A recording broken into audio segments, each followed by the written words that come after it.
Alors aujourd'hui, je vais pas vous raconter comment j'ai failli me noyer. Je vais pas vous raconter comment j'ai failli mourir dans un hôtel au Cap-Vert avec des éléphants roses plein le plafond.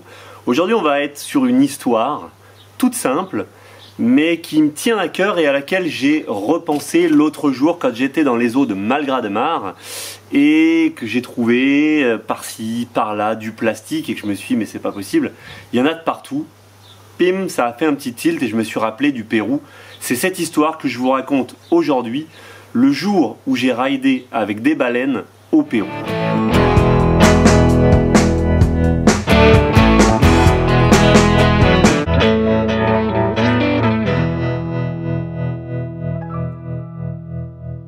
Salut Sébastien Labbé, vous êtes bien sur la chaîne Lab TV. On se retrouve aujourd'hui pour votre nouveau numéro de Storytime, Storykite, où je vous raconte une histoire qui m'est arrivée dans ma vie de rider et où on essaye d'en tirer des enseignements. Aujourd'hui, c'est un sujet qui me tient particulièrement à cœur, comme je vous l'ai dit dans l'introduction, qui est beaucoup moins sensationnaliste, donc on va perdre du monde en route, c'est pas grave. On va faire moins de vues, c'est pas grave. Je voulais vous parler du Brésil aujourd'hui et du kite camp que je fais en septembre et en novembre. Eh ben c'est pas grave, on va laisser le business de côté, on en reparlera plus tard et on va parler de cette session que j'ai fait avec les baleines au Pérou et vous allez voir que voilà, les baleines c'est une chose, je vous glisserai quelques images, mais c'est surtout ce qui allait avec dans cette session.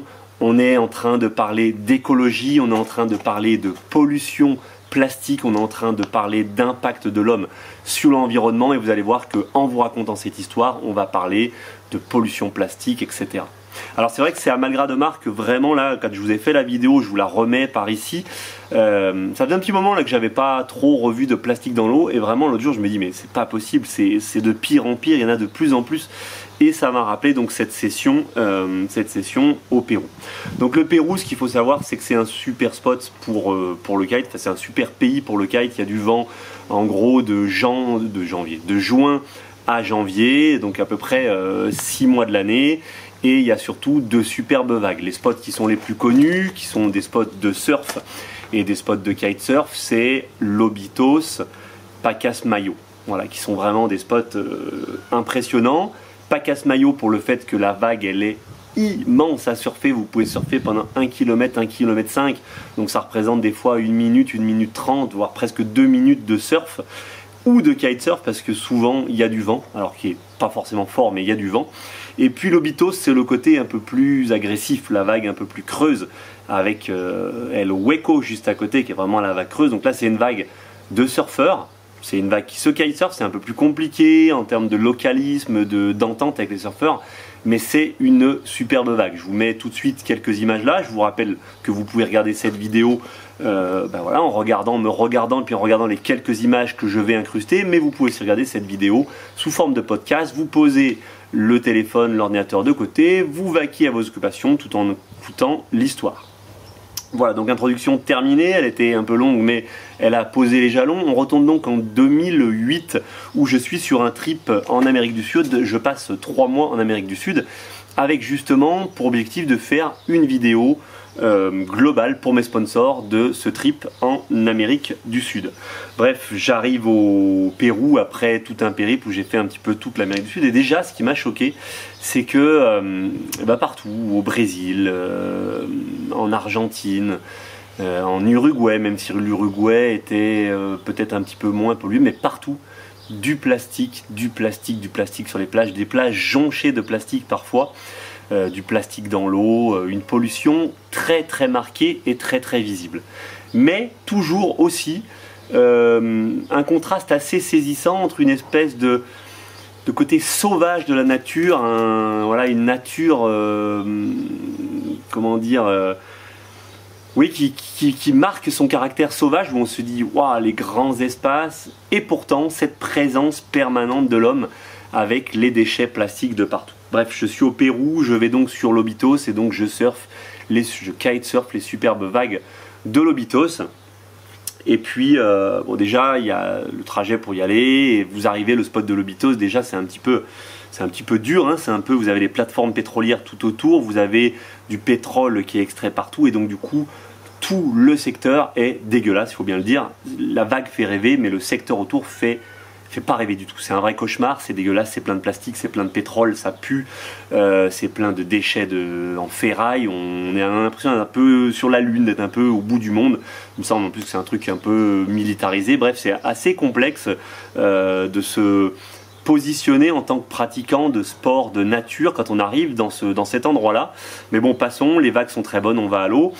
Et puis donc vous ridez du plastique, etc. Vous croisez aussi très fréquemment sur la plage des phoques morts. Voilà, parce qu'il faut savoir qu'il y a beaucoup de phoques dans l'eau, il y a des phoques dans l'eau, mais vous croisez énormément de cadavres de phoques sur la plage. Alors au début vous êtes attristé, quand vous connaissez pas le Pérou, voilà, c'est jamais évident de trouver un animal mort sur la plage alors que vous êtes en train de faire un loisir, vous culpabilisez. Mais de ça, vous passez assez vite à la colère quand vous apprenez qu'en fait, ces phoques, ils sont là parce qu'ils ont tout simplement été empoisonnés au cyanure par les pêcheurs locaux qui, tout simplement, mettent du cyanure dans un poisson, cherchent les phoques, hop, leur donnent le poisson, hop, le phoque, il est zigouillé. Donc, pêcheur, ouais, mais alors pêcheur, qu'est-ce qu'est la pêche? Est-ce que la pêche est quelque chose qui se fait en accord avec la nature, une régulation des populations, ou est-ce que c'est une compétition entre la nature et l'homme? Et là au Pérou, c'est une compétition entre la nature et l'homme. Et au milieu des plateformes pétrolières, vous avez donc des pêcheurs qui empoisonnent les phoques pour pouvoir se débarrasser d'un concurrent de pêche. Alors bon, moi je vois ça, vous allez me dire, je vois ça en Européen qui vit dans un pays aisé, etc. Il faut se mettre à la place du pêcheur qui galère, qui a peut-être 50 € par mois pour vivre. Certes, mais enfin à un moment donné, il y a un problème. Pour moi, il y a un réel problème.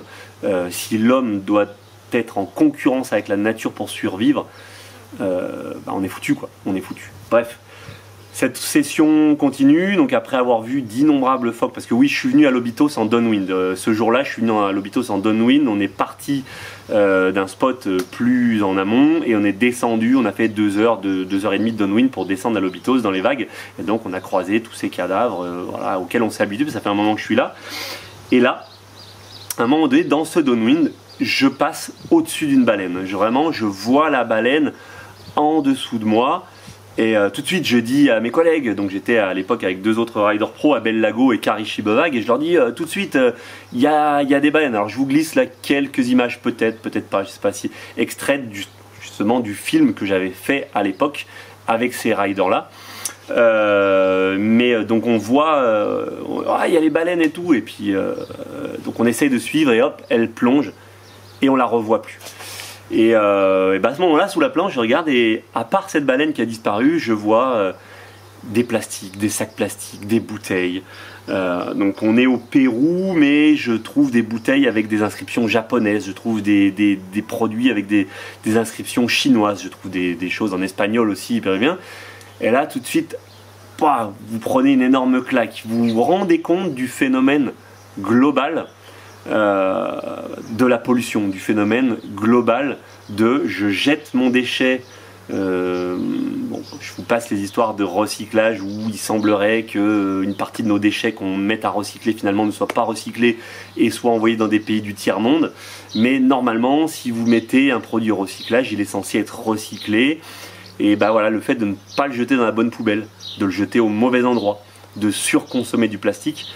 Votre plastique, même si vous l'avez jeté à tel endroit, il peut se retrouver à tel endroit dans le monde et votre pollution, elle va impacter la totalité d'un système. Donc on parle de détraquage de la météo, on parle du vent, on parle de tout ça. Et ouais, c'est normal puisque à notre échelle, chacun à notre toute petite échelle, même si on est, si on peut dire certains qui sont un peu défaitistes disent ouais mais c'est bon, moi je suis qu'une goutte d'eau, c'est pas la goutte d'eau qui, mais ouais, sauf que plusieurs petites gouttes d'eau ça peut remplir un vase et donc on peut faire beaucoup de dégâts en ne faisant pas attention. À l'inverse, on peut changer les choses si on essaie de faire attention par de toutes petites actions. On en reparle, je te laisse rester jusqu'à la fin de la vidéo.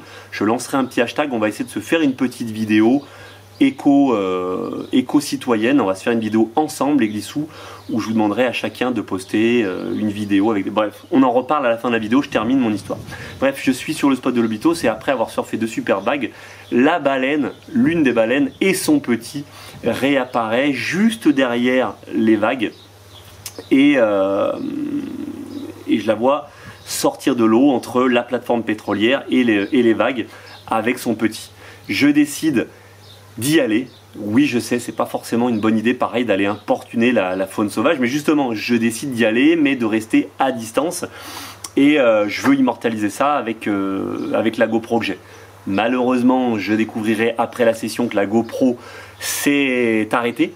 Et donc les seules images que j'ai, c'est celles que je vous mets là, qui ont été faites par Iwan, qui était resté sur la plage et qui me photographie de loin au téléobjectif. Ça se passe à 300-400 mètres de la plage, d'où la qualité un petit peu moyenne.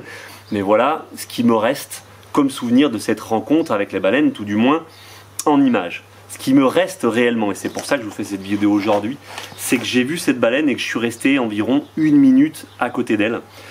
Et à côté de son petit, et que à ce moment-là, vraiment, je me suis dit, mais je suis au milieu de plateformes pétrolières, dans une eau dégueulasse, et il y a cette baleine qui essaye tant bien que mal d'élever son petit, avec en plus des kitesurfers qui viennent la regarder, la déranger, des pêcheurs qui empoisonnent des poissons pour tuer des trucs. Dans quel monde vit-on? Vraiment, je me rappelle de ce sentiment de malaise. Se dire, mais life is a beach, mais vous voyez, avec l'orthographe, pas la bonne orthographe, quoi, et on se prend pas la tête, on en profite. Là, je me suis pris la tête en me disant, mais on va pas en profiter très longtemps là si on fait pas un petit peu plus attention. Voilà, donc ce jour-là, j'ai navigué avec les baleines. Mais ce jour-là, j'ai pris conscience que les baleines, leur jour était compté, comme les nôtres d'ailleurs, et qu'il va falloir faire un petit peu plus attention, il va falloir être un petit peu plus éco-citoyen. Alors je sais que ça peut paraître, certains vont me dire, je vous vois déjà venir dans les commentaires, certains, oui, ça peut paraître moralisateur, etc. On le sait, quand on parle d'écologie, tout est compliqué, on a une vie moderne qui fait que on est en pleine contradiction sur plein de choses, mais il y a quand même des petites choses qu'on peut faire, et ces petites prises de conscience, ces petites piqûres de rappel, des fois elles font la différence. Donc bah écoutez, voilà, moi je suis pas parfait. Là par exemple en ce moment j'ai arrêté le coca que je buvais en canette. 1 parce que le coca était mauvais pour ma santé, 2 parce que c'était mauvais pour la planète. Mais par contre je bois en ce moment pas mal d'eau de Perrier, de choses comme ça qui sont dans des bouteilles plastiques. Alors que je le sais, il faut limiter le plastique. Bon ben voilà, je vais avoir d'autres actions, je vais essayer de mettre en place d'autres actions pour compenser ce type de pollution. Je vais faire attention au supermarché, etc., etc. Là, moi, ce que je vous propose dans cette vidéo aujourd'hui, dans cette vidéo éco-citoyenne, c'est qu'on fasse un petit clip ensemble. Qu'on fasse un clip qui marque un petit peu les mentalités, un petit clip qu'on fasse tourner ensuite sur la chaîne et puis sur YouTube, sur les réseaux. Si on a de la chance, on sera un petit peu partagé. Ou en gros, quand vous êtes sur votre spot, vous allez ramasser, à chaque fois que vous faites une session, vous allez ramasser 1, 2 ou 3 déchets plastiques que vous allez filmer. Vous allez vous filmer en train de ramasser 2-3 déchets plastiques et en disant ce que vous avez trouvé sur le spot. Vous mettez ça dans un petit sac et vous revenez. Et vous m'envoyez ça via Instagram en story, en me taguant dans votre story, en me taguant Bastien Lapro. Mon Instagram, Bastien Lapro. Donc si vous allez déjà m'ajouter, Instagram, je vous le mets en description, Bastien Lapro, vous m'ajoutez.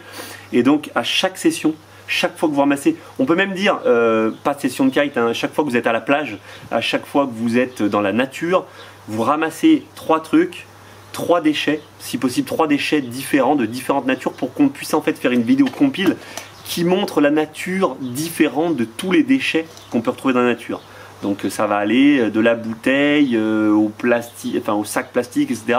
Essayez de me trouver tous les déchets polluants de diverses formes, de diverses origines, et donc de me les transférer en vidéo. Moi je compile ça. On essaie de se faire ça. Je vous mets les spécifications, mais en gros c'est de me faire une story en horizontal. Je vous mets tout ça dans la description. Et je compile tout ça. Je vous donne jusqu'à, allez, on se donne jusqu'à, on va dire que c'est un fil rouge du début de cet été. On se donne jusqu'à fin juillet, jusqu'au 31 juillet. Vous pouvez m'envoyer ça. Et on se fait donc la petite vidéo en août. On sort cette petite vidéo impactante en août, là où tout le monde est en vacances à la plage. Ok ?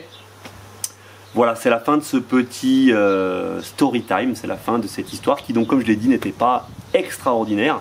On se retrouve la semaine prochaine par contre pour une histoire, le pire truc qui me soit arrivé en voyage, un braquage au Brésil où je me suis retrouvé braqué pour du matériel de kite avec plusieurs personnes qui étaient avec moi sur le spot. Ça a failli très très mal tourner parce que mauvais réflexe, l'un d'entre nous a réagi et a voulu se défendre. Et bah là-bas, il en faut peu pour que la personne appuie sur la détente. Bref, je vous expliquerai comment on a frôlé la catastrophe. Ça, c'est jeudi prochain. D'ici là, vous abonnez, vous partagez, vous commentez. A très bientôt les glissous. On n'oublie pas, life is the beach, alors on se prend pas la tête et on en profite. Ciao, bye bye.